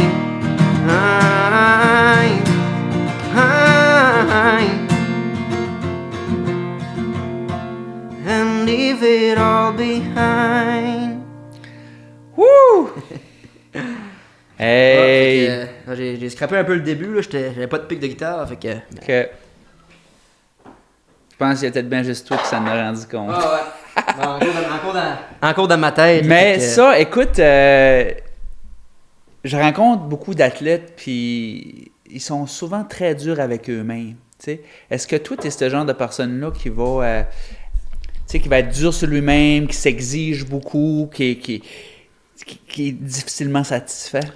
Ouais, moi je pense que je suis comme j'ai mentionné tantôt, je suis comme un de mes meilleurs amis, genre en dedans de moi, mais je suis comme un de mes pires ennemis aussi. Ouais, je suis vraiment, vraiment, vraiment dur sur moi. Même au hockey, j'ai toujours été dur sur moi. C'était tout le temps de ma faute qu'on perdait, ou j'avais pas fait le but, j'avais pas fait la passe. Fait que des fois, je fais de quoi, bon, même en performant, là, je me dis, non, j'ai manqué une note. Là, ça... Mais tu sais, il y a personne qui s'aperçoit de ça, mais comme ça scrape mon fun, ça scrape mon... Là, pas mal, là, je te dirais, 95% de mes shows, là, je sors, puis je dis, bon, ça a mal été encore. Puis là, tu sais, des fois, je vois une vidéo, puis là, je suis comme, finalement, ça a pas tant mal été que ça. Mais non. Fait que c'est ça. Tu vois les choses pires qui sont. Ah oui, vraiment, vraiment. Même une anecdote à Star Academy, c'était le show que je chantais avec Simple Plan. Puis toute la semaine, on avait pratiqué à chanter en anglais. Puis moi, avant ça, je chantais en anglais, mais je comprenais rien qu'à ce que je disais. Fait que quand on pratiquait la semaine, Grégory Charles m'avait dit, et toi, tu chantes vraiment pas bien en anglais, là, comme il faut que tu pratiques ton anglais. Puis là, je me dis dans ma tête, je sais pas, là, je chante qu'est-ce que j'entends, mais je comprends pas qu'est-ce que ça veut dire, mais je pense que ça sonne bien. Fait que là, toute la semaine, je pratique. Puis là, le dimanche, au show, on arrive, puis là, il faut que je performe avec le chanteur de Simple Plan, puis il faut que je chante bien, parce que le Greg me regarde. Puis là, je commence à chanter en anglais, puis là, Greg me regarde, puis là, j'essaie de vivre mon moment. Puis là, on dirait que j'ai comme tombé dans une phase que j'étais déconnecté. J'avais tellement pratiqué dans la semaine que j'étais comme un robot, genre. J'ai juste chanté, puis là, je me disais, Greg, c'est sûr qu'il pense que je chante pas bien. Puis j'ai comme fait une crise de panique sur la scène, j'ai même pas le temps de finir de chanter, je suis parti. Là, grosse crise de panique. Je me dis, c'est sûr, je suis disqualifié, là, les caméras s'en viennent en avant de moi, ils filment ça. Puis là, il fallait que j'aille chanter parce que j'étais en danger. Fait que là, il fallait que je chante à hauteur d'homme, une chanson de Vincent Vallière, que pour de reste, c'est une chanson que j'aurais pu écrire. C'est une toune qui parle, que je sors du moulin. Ma mère coupait vraiment les cheveux, puis tu sais, c'est une chanson que j'aurais pu écrire. Fait que là, j'étais en pleine crise de panique, puis moi, il faut que j'aille chanter devant 1,5 million de personnes pour me défendre parce que j'étais en danger. Là, je me dis, c'est sûr, je suis disqualifié, j'ai manqué mon anglais, j'ai mal chanté. Fait que là, j'ai venu à bout d'aller me changer, puis de m'asseoir sur mon tabouret, puis d'aller chanter cette chanson-là. Puis je pense que ça a été une de mes meilleures performances à Star Academy. Puis quand j'ai été sauvé par le public, puis quand on est revenu, on a écouté le show avec Clara, puis j'ai chanté bien en anglais, puis ça a tout bien été. Fait que j'ai manqué un bout de show parce que dans ma tête, je pensais que c'est fou comme à la tête, c'est fort des fois, puis c'est comme... Fait que non, c'est un moment qui m'a marqué parce que tu sais, ça a tout bien été. J'aurais pu avoir du fun avec le chanteur de Simple Plan, mais j'ai vraiment pas eu de fun. Puis j'ai tout scrappé mon fun parce que dans ma tête, ça me disait que j'étais pas bon puis je chantais mal en anglais. Fait que, ouais. C'est fou, incroyable. Ouais. Ton plus beau moment, ça serait quoi? Parce que tu sais, là, on a parlé d'anxiété, on a parlé de différentes affaires, puis tu sais, la tragédie que tu as vécue avec ton ami, mais ça serait quoi ton plus beau moment? Mon plus beau moment à vie? C'est sûr que, tu sais, mettons, tu fais des concours comme ça, là, puis il y en a des auditions, ça finit plus, puis là, tu te dis, là, ça tu l'avoir à quelque temps, mais quand tu te fais annoncer que tu l'as enfin choisi, parce qu'American Idol, là, tu sais, mettons, ça a commencé les auditions en Zoom. J'ai fait environ 5-6 Zooms ici en Zoom que personne n'a vu devant les producers. Puis là, le producer m'a appelé, là, tu t'en vas à New York. Fait que là, c'était une audition à New York. Puis là, tu chantes à New York. Là, j'ai eu le Golden Ticket. Là, je suis parti à Hollywood. J'ai chanté Say Something. Là, j'ai été choisi pour une autre étape. J'ai chanté Like a Stone. Une autre étape, j'ai été choisi. Là, je pensais qu'on allait être dans le top 24. Ben non, Jelly Roll arrive derrière de la scène. Puis là, il nous dit, là, faut que vous vous mettez en duo. Vous pratiquez toute la nuit parce que demain à 8h, vous chantez. Fait que là, on pratique toute la nuit. Puis on chante. Puis là, j'ai encore été choisi. Fait que là, quand ils nous ont finalement dit qu'on s'en allait à Hawaï, là, c'était comme un feeling que, yes, finalement, j'ai réussi. Finalement, là, mais tu sais, c'est pas vraiment le plus beau moment de ma vie. Je sais même pas, c'est... Le plus beau moment de ma vie, là, je pense, c'est quand que je fais quelque chose, que je travaille fort pendant une certaine période, puis que je laisse mon corps, comme après ça, comme se détendre, puis comme enjoyer la vie. Comme quand j'ai été chanter à Punta Cana dans un club med 10 jours de temps, là. Première fois, je m'en vais dans le sud de ma vie avec ma blonde. Puis là, j'arrive là, puis on s'assied au bar, puis on prend une petite drink, Puis là, je me dis, c'est-tu vraiment ça? Là? Ça va être ça pendant 10 jours de temps, que j'ai rien à faire, j'ai juste besoin d'aller sur la plage puis rien faire. Tu sais, pendant toute ma vie, je travaillais, puis c'était tout le temps go, go, go, go, go, go, go. Puis là, t'arrives là-bas, puis t'es comme, hey, je serai jamais capable de rester 10 jours à rien faire, puis à juste profiter de la vie au plus beau paysage que j'ai jamais vu de ma vie. Fait que ça a vraiment fait du bien de juste décompresser, puis de se laisser le droit de rien faire, puis d'apprécier la vie, puis comme ça. C'était un de mes. Tu sais, comme t'es assis avec ta blonde, puis t'es comme, hey, c'est normalement le fun, fait rien que faire. Finalement, d'être dans le moment présent. Vraiment. C'est une des premières fois que. D'être free, là, tu sais, là. D'être free. Ça, tu dois pas rien à personne, que t'as tellement travaillé fort avant que là, tu te dis, enfin, j'ai le droit, là, je me laisse le droit de rien faire, puis de juste. Fait que non, ça a fait du bien. C'était un des beaux moments que j'ai vécu dans ma vie. Mais non, même à Star Academy, tu sais, on était tout le temps go, go, go. Puis le soir, c'est niaiseux, mais on avait eu une grosse journée. Mais moi, je m'en allais dans le spa. Et puis je me suis dit, j'étais bien. Moi, c'est quand que j'ai une grosse journée, puis j'en fais. Toi, tu Donc, je me laisse le droit. Ouais, je me laisse le droit de juste décompresser. Là, ça me rend heureux. Mais tu sais, des fois, j'ai comme pas grand chose à faire. Puis là, je me dis, là, faut que je me trouve quelque chose à faire. En vrai, je me laisse pas le droit de m'asseoir sur le sofa et rien faire. Il faut toujours que je fasse quelque chose. Puis. Fait que non, c'est dur des fois de. Écoute, j'aimerais qu'on prenne un petit moment pour dire, tu sais, comme là, on a entendu un peu ton histoire, des choses que on n'a pas entendues avant, là, tu sais, des choses que tu partages. Merci pour, tu sais, être aussi ouvert, là, tu sais, là, de parler. Ah, ça fait du bien de parler. Ça fait longtemps que je n'avais pas parlé. Fait que... Mais si les gens veulent te supporter dans ton aventure, mettons là, que la communauté, on veut là, là, que tu réussisses, puis on veut que ça marche ton affaire, c'est quoi les différents moyens qu'on peut essayer de, que ce soit financier ou peu importe, tu sais, me dire comment on peut t'aider à toi atteindre tes objectifs? On dirait, j'aime pas recevoir de l'aide, disons. C'est comme, je suis pas quelqu'un qui demande de l'aide dans la vie non plus. J'essaie toujours de faire mes affaires tout seul. Mais tu sais, une fois en sortant de Star Academy, là, j'avais ma tante, ça c'est pour de vrai, ma tante, elle organisait un show, puis j'ai fait un show, puis tous les billets à moi, la boisson, tout, fait que ça m'a donné comme de l'argent pour faire un album. Mais tu sais, quand j'ai eu cet argent-là, je savais pas quoi faire avec, j'avais personne qui m'aidait, fait que tu sais, elle était dans mon compte, mais j'avais aucune aide, fait que tu sais, avoir eu cet argent-là tout de suite, ça m'aiderait. Mais tu sais, on peut pas savoir. Fait que je pense, pour m'aider, je pense que là, je suis en train d'organiser un show pour chanter au casino. Fait que d'acheter des billets, de venir me voir en spectacle. Tu sais, tu nous en parler? T'as-tu des dates? Ouais, ben là, tu sais, on est en train de regarder pour. Parce que là, je suis comme dans le tout en même temps. Là. Je fais des shows, je fais des premières parties, j'essaie d'enregistrer mon album. Là, je suis comme j'essaie d'organiser un show pour financer cet album-là. Fait qu'on est en train de regarder peut-être bien pour 2026 faire mon lancement, mais en même temps, j'aurais peut-être bien besoin de faire le show avant. Fait que c'est comme je suis pris en dedans de ça. Fait que peut-être que je vais organiser un show dans mon coin, à Edmundston.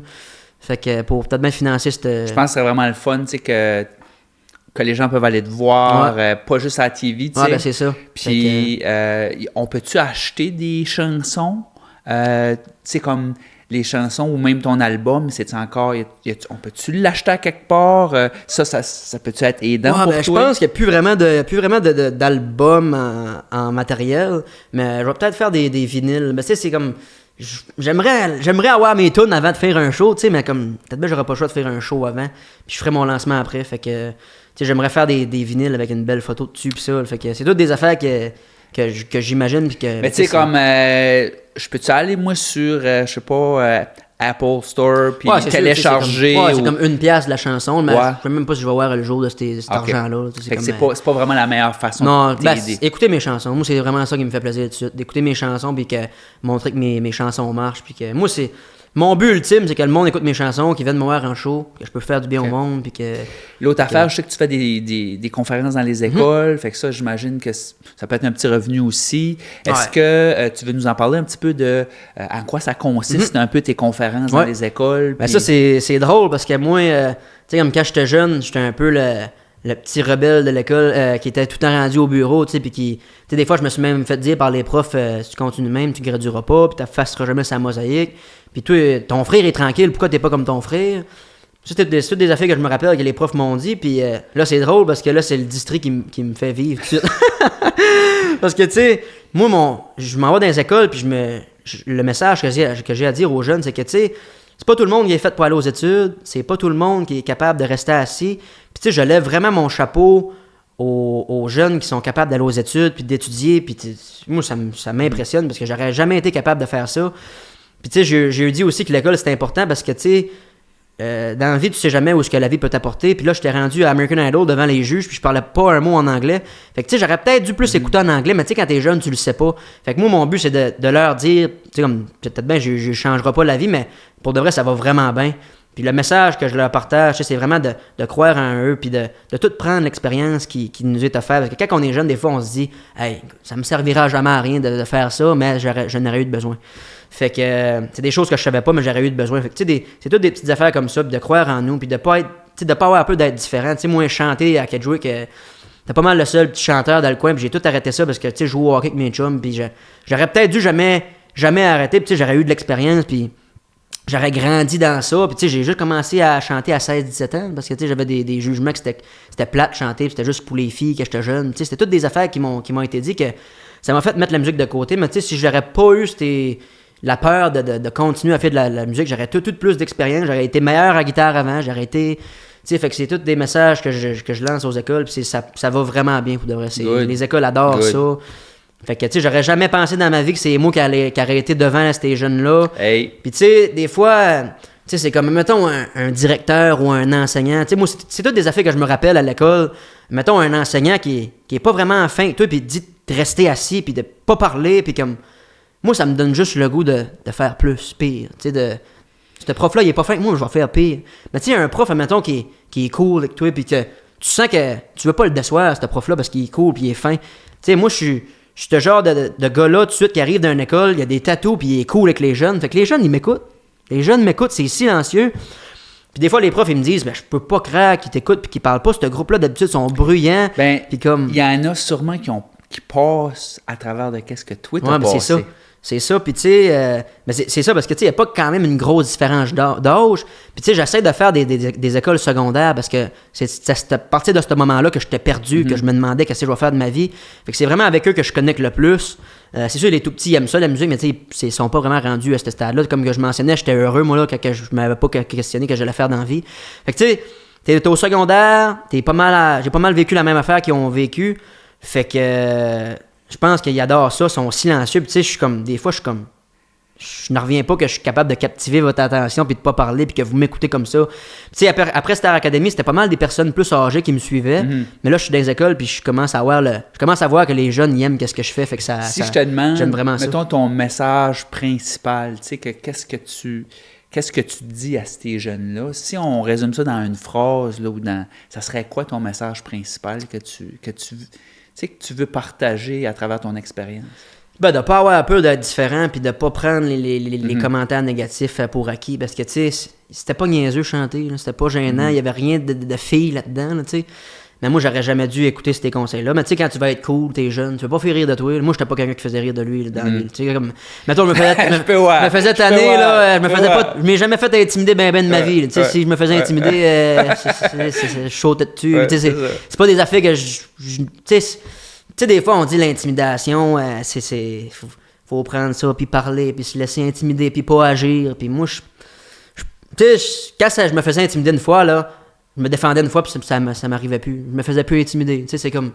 Je dis pas que la violence, ça mais tu sais, faut pas que tu te laisses piler ses pieds, parce qu'il y a... J'encourage vraiment pas la violence. Pour de vrai, la violence, ça m'a mis dans le trouble. Ça m'a mis dans le trouble plusieurs fois dans la vie, puis ça m'a rien servi. Mais je trouve que de se laisser abattre, puis tu sais, des fois, tu te dis, ben là, je ferai pas ça parce que je vais faire rire de moi, je vais m'en aller, je vais me mettre à part. Ça me travaille. Ça... Fait que des fois, savoir se tenir debout, ouais. pas nécessairement frapper, avec mais la juste, violence, mais pouvoir se tenir debout. Se tenir debout, puis de montrer que t'as pas peur de l'autre. Puis des fois, tu sais, j'ai une petite réplique de montrer que t'as pas peur, quand même, t'as peur. Peut-être bien l'autre, il va te dire, hey, tu sais quoi, lui, si je le récœure, peut-être bien qu'il va se passer de quoi. Fait que, tu sais, pas avoir peur d'affronter quand même la personne qui t'intimide, tu sais. C'est sûr, si tu te couches puis tu brailles, là, puis qu'il va continuer, puis il va t'écœurer, tu sais, c'est comme... Fait que je pense que c'est vraiment ça mon message. C'est sûr, la violence, ça règle pas grand-chose, mais faut quand même t'affronter. Tu sais, on dit d'affronter nos peurs, de foncer dans la vie. nos peurs, des fois, c'est pas toujours... ça peut être quelqu'un qui nous fait peur, quelqu'un qui nous harcèle, quelqu'un qui... Fait que faut pas se laisser piler dessus dans la vie, je pense. C'est vraiment ça le message. Super. On termine avec, mettons, tes objectifs. Où tu t'en vas? En tout cas, on espère le meilleur pour toi. On va te suivre. Mais où toi tu veux aller? Où tu t'en vas? Moi, là, je pense que là, je suis vraiment rendu au point dans ma vie que je veux tout ce que je voulais quand j'étais jeune. Je veux une maison, je veux un beau terrain, je veux une famille, mais je veux bien vivre. Tu sais, je veux... Toutes ces affaires-là, je veux que ça me fasse vivre, genre, tu sais, comme que je fasse de l'argent avec ça, que je sois stable. Tu sais, comme, mettons, là, les conférences, ça m'apporte de l'argent que je peux travailler sur ma musique, mais tu sais, comme, là, on dirait que je suis encore comme dans le processus que ça va marcher, là, mais comme je suis pas encore rendu assez stable pour toujours... Mais tu sais, je pense que c'est un métier qui va toujours être de même. Ben, je pense que c'est ça, le domaine artistique. Oui, tu peux avoir certains contrats où tu peux... Mais tu sais, même les gens qui réussissent, tu sais, on entend des fois, tu peux avoir une année que tu fais 100 000. Mais c'est ça. Puis là, tu es pour 3 ans que tu n'as pas de contrat qui rentre. Tu sais, fait que faut que tu gères ce revenu-là d'une certaine façon. Tu peux pas juste dire, ben là, j'ai 100 000, je blouse. C'est ça, tu sais, c'est ça qui fait peur parce que, tu sais, mettons, t'acheter une maison, ça coûte cher, ça, les maisons. Fait que là, mettons tout de suite, oui, je fais de l'argent, je serais bon pour me payer une maison. Je sais pas si je vais être bon pour payer ma maison dans 1 an, tu sais, c'est comme, tu sais jamais. C'est ça que j'aime moins, mais écoute, je suis pas mal sûr, je sais pas quoi d'autre que je ferais dans la vie. Ouais, c'est ça. Non, écoute, il y en a d'autres qui l'ont fait avant toi. C'est ça. Sauf je pensais juste de... Tu sais, mon message, c'est de foncer puis de pas avoir peur. Fait que là, on dirait que j'étais en train de... Faut que je fonce puis pas avoir peur, il arrivera qu'est-ce qui arrivera. Là, ben, je pense que c'est pas possible de pas avoir peur. Non, c'est ça. Mais il faut être courageux. Puis tu as dit que c'était une de tes grandes qualités. Je pense qu'il faut utiliser le courage puis juste foncer vers nos rêves. Puis je pense que tu es un bon exemple de ça, jusqu'à date en tout cas. Ouais, jusqu'à date, je pense. C'est comme on a mentionné, c'est impossible de pas avoir peur. T'sais. À cette heure, tous mes invités, je leur fais signer, c'est un peu mettons, le baptême, là. Fait que je vais te faire signer un peu la pancarte du podcast. Tu veux-tu ma signature que quand, mettons, j'enseigne, mettons, des écoles, là, j'enseigne beaucoup, fait que je fais mon barbeau ou vraiment mon nom, que je prends mon temps? Peu importe. T'es libre. T'sais, parce que ça, tu pourrais-tu dire c'est qui si tu savais pas? Un J, je pense, ou un... Jason Guérette. Jason Guérette. Tu sais, faut que tu le saches pareil, je pense. C'est pas qu'on peut montrer à la caméra, là. Ouais. On dirait que j'ai tout le temps peur de faire un barbeau. Olivier, tu penses trop. Vas-y, ok, je fais mon barbeau, je fais mes initiales. Non, parce que je me suis trouvé une signature pour signer vite, parce que des fois, écrire mon nom, Olivier Bergeron, là, c'est long pareil. Fait que je juste fais mon barbeau.